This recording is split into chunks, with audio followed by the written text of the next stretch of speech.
Welcome to TSAT. Let us see the continuation of our topic. We are at NEET crash course for zoology subject. ఇక ఈ రోజున మనము remaining topics గురించి ఒకసారి డీటెయిల్గా మాట్లాడుకుందాం. నెక్స్ట్ కంటిన్యూషన్లో మనం చూసినట్లయితే next question, the epithelial tissue present on the inner surface of branchioles and fallopian tubules is known as. This is the another question. ఒకసారి ప్రశ్నను పరిశీలిస్తే ఎపిథీలియల్ టిష్యూ ఉపకళా కణజాలంలో ఏ ప్రదేశంలో ఉన్నది అని అంటే బ్రాంకియోల్స్ మరియు ఫాలోపియన్ ట్యూబ్యూల్స్.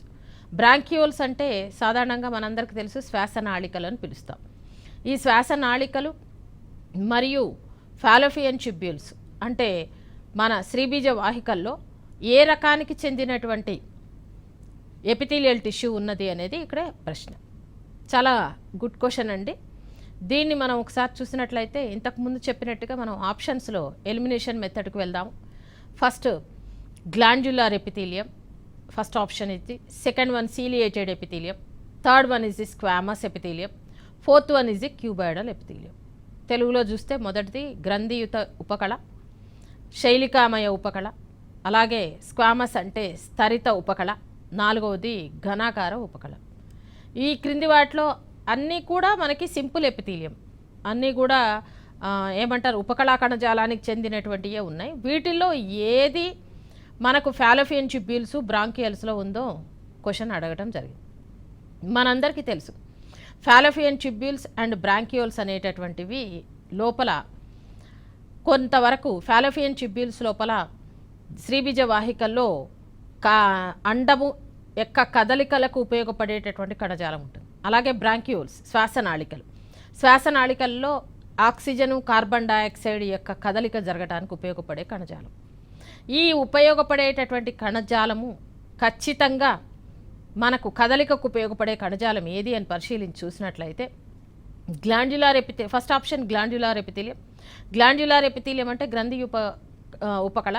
గ్రంథియుత ఉపకళ కానే కాదు, ఎందుకు అంటే అది కేవలం కొన్ని రకాలైనటువంటి స్రావాలను స్రవిస్తూ ఉంటుంది. మనకి ఇక్కడ స్రావాల యొక్క ఉపయోగం లేదు. Next ciliated epithelial tissue. Ciliated అంటే కశాభయుతమైనటువంటి కణజాలం. ఈ కశాభయుతమైనటువంటి కణజాలము ఏం చేస్తుంది అంటే పదార్థాలను అటు ఇటు కదుపుతుంది. కాబట్టి this is the correct answer. Next one squamous epithelium. Squamous epithelium అంటే స్తరిత శల్కల ఉపకళగా పరిగణిస్తాం. ఇది కేవలం మనకు అవయవాల యొక్క ఉపరితల భాగాల్లో ఏర్పడటానికి ఉపయోగపడేటటువంటి కణజాలం. క్యూబాయిడల్ ఎపిథీలియల్ టిష్యూ అనేటటువంటిది పూర్తిగా ఈ ప్రదేశాల్లో ఉండటానికి అవకాశం లేదు. కాబట్టి our answer is the ciliated epithelial tissue. Next second క్వశ్చన్కి వెళ్దాం. సెకండ్ క్వశ్చన్ను మనం పరిశీలించి చూసినట్లయితే, in which of the following preparations are likely to come across the cell junctions most frequently. ఈ క్రింది వాటిలో మనకి ఎక్కువగా ఏ రకమైనటువంటి సెల్ జంక్షన్స్లో కనపడేటటువంటి కణజాలం ఉంటుంది అని చెప్పి అడగటం జరిగింది. సాధారణంగా మనం పరిశీలించి చూసినట్లయితే ఈ సెల్ జంక్షన్స్లో ఉండేటటువంటి కణజాలము అంటే సెల్ జంక్షను అనేటటువంటిది ఎక్కడ ఉంటుందో మనం గమనించి చూడాలి. సెల్ జంక్షన్ అంటే రెండు కణాల మధ్యలో ఉండేటటువంటి కలిసేటటువంటి భాగాన్ని మనం సెల్ జంక్షన్గా పరిగణిస్తాం. సాధారణంగా ఇవి ఎక్కువగా కూడా మనకు అవయవాల వెలుపలితనంలో ఉండేటటువంటి నిర్మాణాలన్నీ కూడా all the external surfaces of the organs are covered by the number of epithelial cells. These epithelial cells are internally connected by the cell junctions. So, which type of cartilage can be seen in among these cell junctions is the question. Let us see the one by one. The answer is the first answer is the thrombocytes. Second answer is the tendon. Third answer is the hyaline cartilage. Fourth one is the ciliated epithelium. As we know that one, if we see the first one, thrombocytes. Thrombocytes are the sites which can be seen in the blood. Those thrombocytes cannot be appear in between the cells. రెండు కణాల మధ్యలో మనకు thrombocytes అనేటటువంటి నిర్మాణాలు ఉండవు. ఇవన్నీ కూడా మనము థ్రాంబోసైట్లు అనేటటువంటి నిర్మాణాలు కణము ఏదేమంటారు రక్తము గడ్డగట్టడానికి ఉపయోగపడేటటువంటి కణ పదార్థాల కోసం ప్రత్యేకించబడినటువంటి కణాలు. కాబట్టి ఇది ఆన్సర్ అవ్వడానికి వీల్లేదు. Next one, what is meant by tendon? Tendon అంటే ఏమిటి? టెండాన్ అంటే ఒక ఒక కండరాన్ని ఎముకతో కలిపేటటువంటి నిర్మాణాన్ని మనం ఏమంటాము? టెండాన్ అని పిలుస్తాం. ఇక మూడవది హైలిన్ కార్టిలేజ్. హైలిన్ కార్టిలేజ్ అనేటటువంటిది సాధారణంగా మనం చూసినట్లయితే ఇది మూడవ రకానికి చెందినటువంటి ఉపకళా ఇది ఏమంటారు? సంయుక్త కణజాలం. ఈ సంయుక్త కణజాలము మనము పరిశీలించి చూసినట్లయితే సంయోజక కణజాలం అండి. ఈ సంయోజక కణజాలము రెండు కణాల మధ్యలో గ్యాప్ జంక్షన్స్ లోపల ఉండటానికి అవకాశం ఉంది. Fourth one is the ciliated epithelium. Ciliated epithelium actually it is present inside of the cavities of the organs and organ cells. So our answer is the hyaline cartilage. Next question, the function of oxytocin is to help in. Oxytocin యొక్క ఉపయోగం ఏంటి అనేటటువంటిది ఇక్కడ క్వశ్చన్గా అడగటం జరిగింది. ఈ oxytocin అనేటటువంటిది ఒక రకమైనటువంటి హార్మోన్. మనందరికీ తెలిసినటువంటి విషయమే. As we know that one we are having the different types of endocrine glands. ఈ అంతఃస్రావక గ్రంథులు శరీరం లోపల వివిధ భాగాల లోపల ఉన్నాయి. ఈ అంతఃస్రావక గ్రంథుల్లో అతి ముఖ్యమైనటువంటి అంతఃస్రావక గ్రంథి మనము పిట్యూటరీ గ్రంథిగా పరిగణిస్తాం. The pituitary gland is located above the palate. ప్యాలెట్కు పై భాగాన, అంటే it is located on the hypothalamus region of the diencephalon. ద్వారగోర్ధం యొక్క హైపోథాలమస్ భాగం లోపల మనకి పిట్యూటరీ గ్లాండ్ ఉంటుంది. పిట్యూటరీ గ్లాండ్లో 3 పార్ట్స్ ఉంటాయి. ఒకటి పూర్వలంబిక, మధ్యలంబిక, పరలంబిక. పూర్వలంబిక అంటే 4 లోబ్ని మనం ఏమని పిలుస్తామంటే ఎడినోహైపోఫైసిస్ అని పిలుస్తాం. మధ్యలంబిక పరలంబికని కలిపి న్యూరోహైపోఫైసిస్ అని పిలుస్తాం. పిట్యూటరీ గ్లాండ్ యొక్క పూర్వలంబిక అంటే పిట్యూటరీ గ్రంథి యొక్క పూర్వలంబిక అయినటువంటి ఎడినోహైపోఫైసిస్ భాగం నుంచి మనకి సాధారణంగా 6 రకాలైనటువంటి హార్మోన్లు విడుదలవుతాయి. ఇక పిట్యూటరీ పరలంబిక అయినటువంటి న్యూరోహైపోఫైసిస్ నుంచి 2 రకాల హార్మోన్లు ఏర్పడతాయి. ఒకటి ఏడిహెచ్ లేదా వాసోప్రెసిన్ అనే హార్మోను, రెండవది ఆక్సిటోసిన్ అనే హార్మోన్. ఈ ఆక్సిటోసిన్ అనే హార్మోన్ యొక్క ఉపయోగం ఏంటి అని చెప్పి ఇక్కడ క్వశ్చన్ అడగడం జరిగింది. Let us see the options. Is it useful for the childbirth or gametogenesis? Third option is the growth. Fourth option is the lactation. Actually, the oxytocin is an important hormone which is formed during the gestation period of the human being. ఆ మానవుని లోపల gestation period అంటే గర్భావధి సమయం లోపల, పిండం ఎదుగుతూ ఉన్న సమయం లోపల ఈ ఆక్సిటోసిన్ అనే హార్మోన్ ఏర్పడుతుంది. ఈ ఆక్సిటోసిన్ హార్మోన్ దేనికి ఉపయోగపడుతుంది అని అంటే చైల్డ్ బర్త్ అంటే డెలివరీ పూర్తి స్థాయిలో జరగడానికి ఉపయోగపడుతుంది. అంటే పెల్విక్ రీజన్ యొక్క మజిల్స్ని కాంట్రాక్ట్ చేయడానికి, బిడ్డ బయటకు రావడానికి ఉపయోగపడుతుంది. This is known as parturition. దీన్ని మనం ప్యాక్చురేషన్ అని పిలుస్తాం డెలివరీని. కాబట్టి ఇది ఆక్సిటోసిన్ యొక్క ముఖ్యమైనటువంటి విధిగా పరిగణిస్తాం. First option is the correct one. Let us see the remaining options. Second one gametogenesis. Gametogenesis అంటే బీజ కణాల ఉత్పత్తి.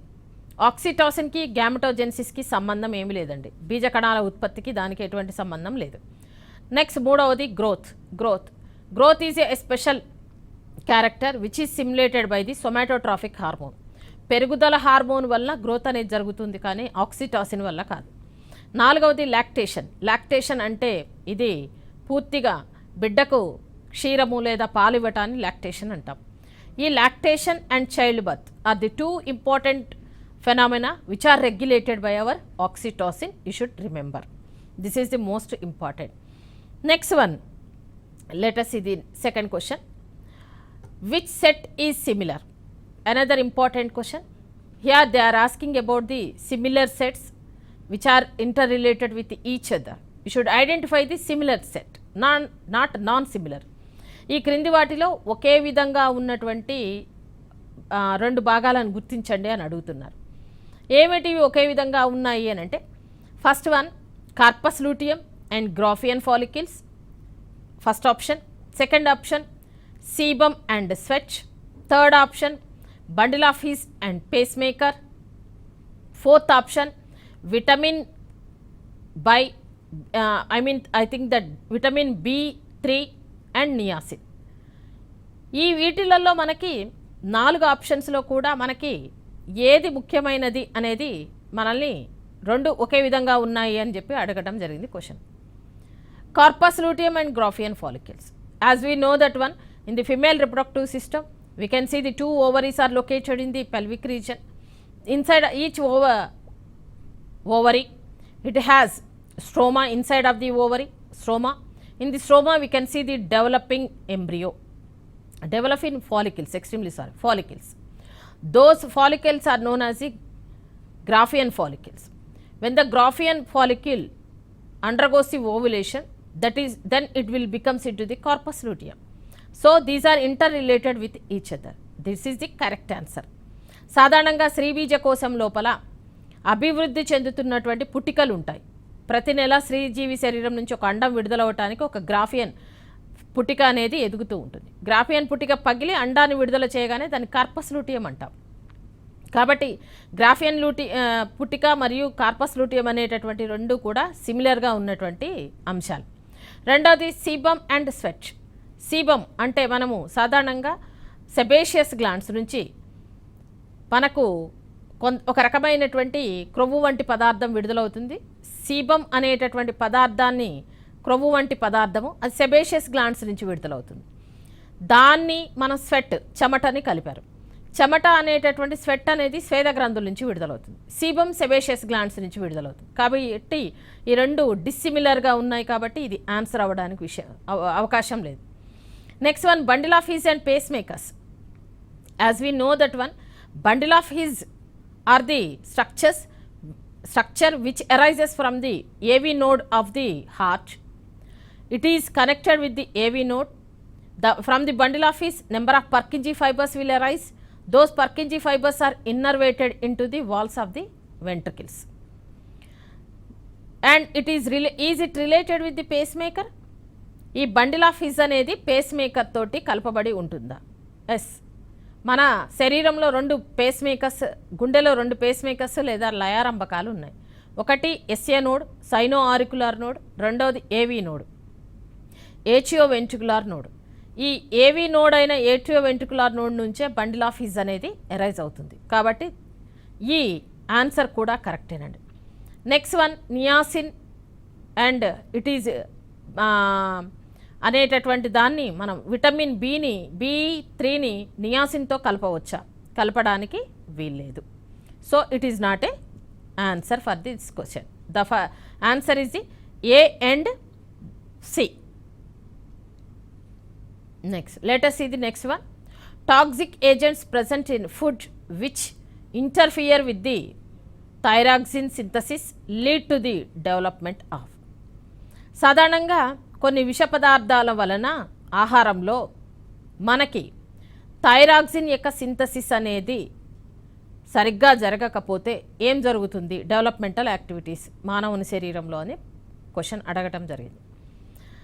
ఇక మనం ఇక్కడ పరిశీలించి చూసినట్లయితే thyroid gland is an second important gland in human body which is located in the pharynx reason.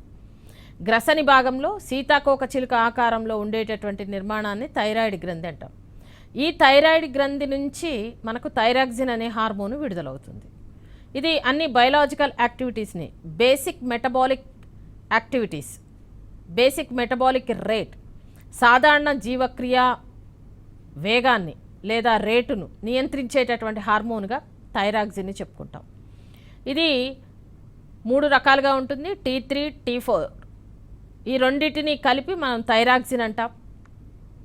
ఈ థైరాక్సిన్ హార్మోన్ T3, T4 లో థైరాక్సిన్ హార్మోను ఎక్కువ తక్కువ విడుదలవ్వడానికి కూడా అవకాశం ఉంటుంది.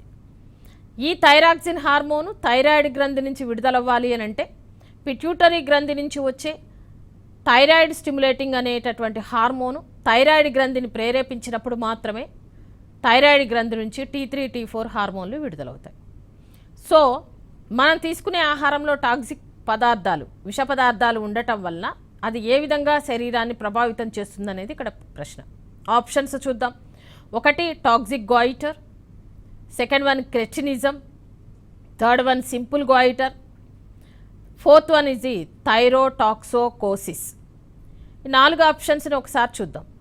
First one is the toxic goitre. Goitre అంటే థైరాయిడ్ గ్రంథి బల్జుడ్గా అవటం, ఉబ్బటాన్ని మనం గాయిటర్గా పరిగణిస్తూ ఉంటాము.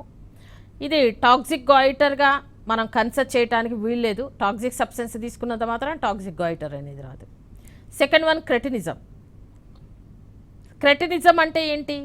సాధారణంగా తల్లి గర్భవతిగా ఉన్నప్పుడు తన ఆహారంలో సోడియం ఏమంటారు, ఉప్పుకు సంబంధించినటువంటి అయోడిన్ కలిగినటువంటి, తక్కువ అయోడిన్ కలిగినటువంటి ఉప్పును ఆహారంగా తీసుకున్నప్పుడు, తక్కువగా తీసుకున్నప్పుడు, అయోడిన్ లేనటువంటి ఆహారాన్ని తీసుకున్నప్పుడు పుట్టేటటువంటి బిడ్డలో అయోడిన్ లోపం వల్ల క్రెటినిజం కలిగినటువంటి పిల్లలు ఏర్పడటం జరుగుతుంది. దీంట్లో stunt and growth, next one mentally retardness అనేటటువంటిది రావడం జరుగుతుంది. కానీ ఇక్కడ క్రెటినిజం అనేది తల్లి గర్భవతిగా ఉన్నప్పుడు జరిగేటటువంటి అయోడిన్ లోపం వలన వచ్చేటటువంటి వ్యాధి. కాబట్టి మనం టాక్సిక్ ఏజెంట్స్ ఉన్నటువంటి పదార్థం తీసుకున్నప్పుడు థైరాక్సిన్ హార్మోను అడల్ట్ హ్యూమన్ బీయింగ్లో ఏ విధంగా ఎఫెక్ట్ చేస్తుంది అనే విషయం గురించి మాట్లాడుతున్నాం. Third one is the simple goitre. It causes the simple goitre. దీనివల్ల మనకి సింపుల్ గాయిటర్ అనేటటువంటిది రావడానికి అవకాశం ఉంటుంది. Fourth option is the thyrotoxicosis. It is not related with our subject. Okay, option is the third one. Next question letters ఇది. Next tendons connect the. Tendons అనేవి వేటిని కలుపుతూ ఉంటాయి? ఇది ప్రశ్న అండి. టెండాన్ అంటే మనం ముందుగా తెలుసుకోవాల్సినటువంటి విషయము టెండాన్స్, లిగమెంట్స్ అంటే ఏంటో చూద్దాం. సంయోజక కణజాలంలో 2 రకాలైనటువంటి నిర్మాణాలు మనకు కనిపిస్తున్నాయి. ఒకటి టెండాను, రెండవది లిగమెంట్. టెండాన్ అంటే కండరాలను ఎముకకు అతికించేదాన్ని టెండాన్ అని పిలుస్తాము. అదొక రకమైనటువంటి సంయోజక కణజాలం. లిగమెంట్ అంటే ఎముకను ఎముకతో అతికించేటటువంటి సంయోజక కణజాలాన్ని లిగమెంట్ అని పిలవడం జరుగుతుంది. ఇక్కడ మనము ఆప్షన్స్ని పరిశీలించి చూద్దాం. A is the cartilages with cartilages, B is the cartilages with bones, C the bones with other bones, D is the skeletal muscles with bones. First option cartilage with cartilage. మృదులాస్థిని మృదులాస్థితో కలిపేది టెండానా? కాదు. కార్టిలేజ్ విత్ బోన్స్, మృదులాస్థిని మాత్రమే bones కలుపుతుందా? కాదు. మృదులాస్థి కాకుండా అస్థి కండరాలను కూడా కలుపుతుంది బోన్స్కి tendon. Next C bones with other bones. ఒక ఎముకను మరొక ఎముకను కలిపేటటువంటి కణజాలంని మనము ఏమని పిలుస్తాము? లిగమెంట్ అని పిలుస్తాం తప్ప టెండాన్ అని పిలవం. Last option is the skeletal muscles with bones. This is the correct answer. అస్థి కణజాలాన్ని, కండరాలను ఎముకకు కలిపేటటువంటి నిర్మాణాలనే మనం ఏమంటున్నాము? టెండాన్స్ అని పిలుస్తున్నాం. Let us see the next one. Which one of the following hormone is not involved in sugar metabolism? Another important question and very interesting question. ఈ క్రింది వాటిలో ఏ హార్మోను షుగర్ మెటబాలిజం తోటి కనెక్ట్ అయ్యి లేదండి? ఏది మనకు షుగర్ మెటబాలిజం అంటే గ్లూకోజ్ను గ్లైకోజన్గా లేదా గ్లైకోజన్ గ్లూకోజ్గా మార్చేటటువంటి హార్మోన్లు మనము షుగర్ మెటబాలిజంగా కన్సిడర్ చేస్తాం. ఈ క్రింది వాటిలో ఏది ఆ విధంగా ఉపయోగపడటం లేదు అనేటటువంటిది ప్రశ్న అడగటం జరిగింది. First one is the insulin, second one glucagon, third one is the cortisone, fourth one is the aldosterone. Let us see the one by one. First one is the insulin. Insulin అనేటటువంటి hormone మనందరికీ తెలుసు, శరీరంలో అధికంగా ఉన్న గ్లూకోజ్ను గ్లైకోజన్గా మారుస్తుంది. Second one, it is also related with our, what is that one? Sugar metabolism. Second one, glucagon. Glucagon hormone is the another hormone which increases the sugar, which converts the glycogen into glucose. గ్లైకోజన్ను గ్లూకోజ్గా మార్చేటటువంటి hormone మనం ఏమంటున్నాము? Glucagon hormone అని పిలుస్తున్నాం. మరి ఇది sugar మెటబాలిజంతో రిలేటెడ్గా ఉందా? ఉందండి. Next one cortisone. Cortisone is the another hormone which is secreted by the adrenal gland. It is also regulates the sugar metabolism. Cortisone అనేటటువంటి హార్మోను ఖచ్చితంగా మనం తీసుకునేటటువంటి ఆహారంలో ఉన్నటువంటి గ్లూకోజ్ లెవెల్స్ని తగ్గించడానికి ఉపయోగపడే hormone cortisone. Last one is the aldosterone. Aldosterone అనే హార్మోన్ చూసినట్లయితే ఇది కూడా ఎడ్రినల్ గ్లాండ్ నుంచి ఉత్పత్తి అవుతుంది. దీన్ని మినరలో కార్టికాయిడ్ హార్మోన్ అని పిలుస్తాం. మినరలో కార్టికాయిడ్ అంటే మన శరీరంలో లవణాల యొక్క సమతాస్థితిని రక్షించేది. అంటే ఇది ఏ విధంగానూ కూడా షుగర్ మెటబాలిజం తోటి కనెక్ట్ అయ్యి లేదు. కాబట్టి answer is the aldosterone. Next one, another one. Which of the following pairs of hormones are not antagonistic, means having the opposite effect to each other? ఒకదానికొకటి వ్యతిరేకమైనటువంటి ప్రభావాన్ని కలిగి ఉండలేదు. Good question. ఇంతకుముందేమో సిమిలర్గా ఉన్నాయి చూసాము, ఇప్పుడు ఏమంటున్నాడు? సిమిలర్గా ఉండనివి అంటే డిస్సిమిలర్గా ఉన్నటువంటి హార్మోన్స్ గురించి మాట్లాడండి అని చెప్తున్నాడు. First one, let us see the options. Aldosterone, atrial natriuretic factor. Aldosterone అనే హార్మోను శరీరంలో లవణాల యొక్క సమతాస్థితిని గురించి ఉపయోగపడుతుంది. ఆల్డోస్టిరాన్ అనే హార్మోను లవణాల యొక్క మినరలోకార్టికాయిడ్ అంటాం. ఇది లవణాలను యొక్క ద్రావణాల యొక్క లవణీయతను తీసుకునేటటువంటి ఆహార పదార్థాలు, శరీరంలో ఉన్నటువంటి జీవక్రియలో జరిగేటటువంటి సోడియం క్లోరైడ్ యొక్క లవణాల యొక్క సమతాస్థితికి ఉపయోగపడుతుంది. ఇది పెంచడానికి ఉపయోగపడుతుంది. ఏచియల్ నాట్రియూరైటిక్ ఫ్యాక్టర్ ఏం చేస్తుంది అంటే తగ్గించడానికి ఉపయోగపడుతుంది. మన శరీరంలో ఒకవేళ ఏదైనా ఫ్యాక్టర్ లవణాల యొక్క గాఢత పెరిగిన అంటే రక్తం గాఢంగా ఉన్నప్పుడు ఏట్రియల్ నాట్రియూరైటిక్ ఫ్యాక్టర్ అనేది రిలీజ్ అయ్యి బీపీని తగ్గించి లవణాల యొక్క గాఢతను తగ్గించడానికి ఉపయోగపడుతుంది. Next one, relaxin and inhibin. Relaxin అనే హార్మోను, ఇన్హిబిన్ అనే హార్మోను రెండూ కూడా మనకు ఒకదానికొకటి ఆపోజిట్ ఎఫెక్ట్స్ని కలిగి ఉంటాయి. ఒకటేమో రిలాక్సిన్ అంటే రిలాక్సిన్ హార్మోను శరీరంలో ఉన్న జీవక్రియలను సాధారణ ప్రక్రియలో జరగడానికి ఉపయోగపడుతుంది. ఇన్హిబిన్ ఏం చేస్తుంది? వాటిని ఆపడానికి ఉపయోగపడుతుంది.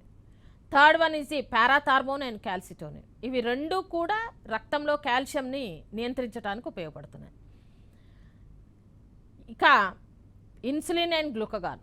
ఇన్సులిన్ గ్లూకగాన్ను చూసినట్లయితే ఇన్సులిన్ రక్తంలో గ్లూకోజ్ స్థాయిని పెంచుతుంది, గ్లూకోజ్ని గ్లైకోజన్గా మార్చదు. గ్లూకగాన్ ఏం చేస్తుంది?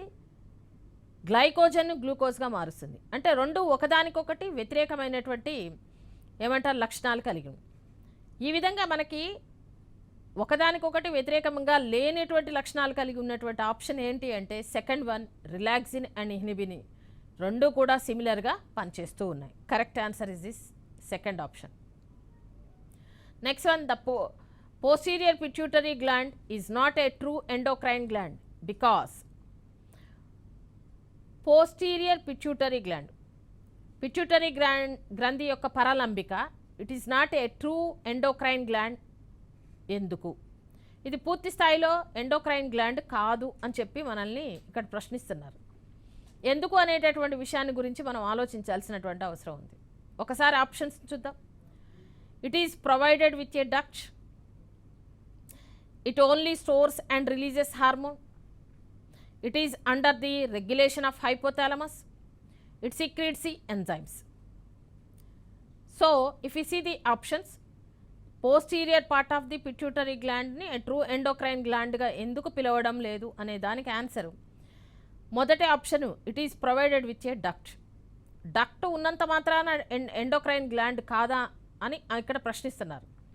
అంటే అది ఏం లేదు. మనకు ప్యాంక్రియాస్ని తీసుకున్నట్లయితే, క్లోమాని తీసుకున్నట్లయితే ప్యాంక్రియాస్ అనేటటువంటిది డక్ట్ ఉన్నటువంటి అంటే వాహిక ఉన్నటువంటి అంతఃస్రావక గ్రంథి. మిగతా అంతఃస్రావక గ్రంథులన్నీ కూడా సాధారణంగా డక్ట్లెస్ గ్లాండ్స్, నేరుగా రక్తంలోకి తమ స్రావాలను విడుదల చేస్తాయి. The one and only gland which is known as the exocrine gland, endocrine gland is the pancreas. Pancreas is acts as a one type of digestive gland, and another on the other side it is acts as a endocrine gland. Duct ఉండటము లేకపోవడాన్ని మీద ఆధారపడి ఇక్కడ దీన్ని endocrine gland అంటానికి కాదు అంటానికి వీల్లేదు. Second one, it only stores and releases the hormones. Yeah, this is the answer. సాధారణంగా పిట్యూటరీ గ్రంథి యొక్క పోస్టీరియర్ పార్ట్లో కేవలం హైపోథాలమస్ రిలీజ్ చేసిన హార్మోన్లు నిల్వ ఉండి అది రిలీజ్ చేయడానికి మాత్రమే ఉపయోగపడుతుంది. ఇది ఎట్టి పరిస్థితుల్లో కూడా హార్మోన్స్ అన్నిటినీ ఉత్పత్తి చేయడానికి ఎక్కడ ఉపయోగపడటం లేదు. కాబట్టి so it is considered as a only posterior part is considered as a it is not A real endocrine gland. It is under the regulation of hypothalamus. జనరల్గా పోస్టీరియర్ పార్ట్ హైపోథాలమస్ యొక్క రెగ్యులేషన్లో ఉందా అంటున్నారు. కంప్లీట్గా హైపోథాలమస్ యొక్క రెగ్యులేషన్లో ఏమీ లేదు. And it secretes the enzymes. So it is not a correct answer. ఇది ఎంజైమ్లను ఉత్పత్తి చేయటం లేదు. Next one, name the peptide hormone which acts mainly on hepatocytes, adipocytes, enhances cellular glucose uptake and utilisation. ఈ క్రింది వాటిలో ఏ హార్మోను హెపాటోసైట్స్, ఎడిపోసైట్స్లో సెల్యులార్ గ్లూకోజ్ని తీసుకోవడానికి ఉపయోగపడుతుంది అనేది ప్రశ్న. దాన్ని ఉపయోగించుకోవడానికి ఉపయోగపడేటటువంటి హార్మోను ఈ క్రింది పదార్థం ఏది, ఏ పెప్టైడ్ హార్మోను ఉపయోగపడుతుంది అంటే హెపాటోసైట్స్, ఎడిపోసైట్స్ అనేటటువంటి వాటికి బాగా ఉపయోగపడే హార్మోన్ ఏది అని అడుగుతున్నారు. చాలా బాగుంది ఈ క్వశ్చన్. ఇది చాలా వరకు ఆలోచించాల్సినటువంటి విషయం ఉంది. ఆ యొక్క ఆప్షన్స్ని మనం చూద్దాం. First one insulin, glucagon, secretin and gastrin. ఇక్కడ మీరు క్వశ్చన్ని పరిశీలించి చూసినట్లయితే ఒక విషయం అర్థమవుతుంది. హెపాటోసైట్స్ అనేవి ఎక్కడ ఉంటాయండి ఆ కణాలు? హెపాటోసైట్స్ అనేటటువంటి కణాలు లివర్ లోపల ఉంటాయి. ఈ హెపాటోసైట్స్ లివర్ అనేది గ్లైకోజన్ను నిల్వ ఉంచేటటువంటి నిర్మాణం. నెక్స్ట్ అలాగే ఇది బైల్ జ్యూస్ని కూడా ప్రొడ్యూస్ చేస్తుంది. నెక్స్ట్ ఎడిపోసైట్స్ అనేవి ఎక్కడ ఉంటాయండి? ఎడిపోస్ టిష్యూ లోపల ఉంటుంది. అంటే మన శరీరం లోపల కండరాల కతుక్కొని ఉండేటటువంటి కణజాలం అంతా, క్రొవ్వు కణజాలం అంతా ఎడిపోస్ కణాలతోటి ఏర్పడింది. మరి ఈ ఎడిపోస్ కణాలు అనేటటువంటివి లివర్లో ఉన్నటువంటి హెపాటోసైట్స్కి ఎక్కువగా అవసరమైన పదార్థం ఏంటండి? గ్లూకోజ్. ఇవి గ్లూకోజ్ను గ్లైకోజన్గా మార్చి నిల్వ ఉంచుతాయి హెపాటోసైట్స్ కానీ ఎడిపోసైట్స్ కానీ. కాబట్టి మరి వీటిలో ఈ క్రింది పదార్థంలో ఏది ఉపయోగపడుతుంది అంటే ముందు మనం క్వశ్చన్ బాగా అర్థం చేసుకుంటే ఆన్సర్ ఈజీగా ఉంటుంది. ఒకటి ఇన్సులిన్ అనేది ఎక్కువగా మనల్ని గ్లూకోజ్గానే ఉంచుతుంది.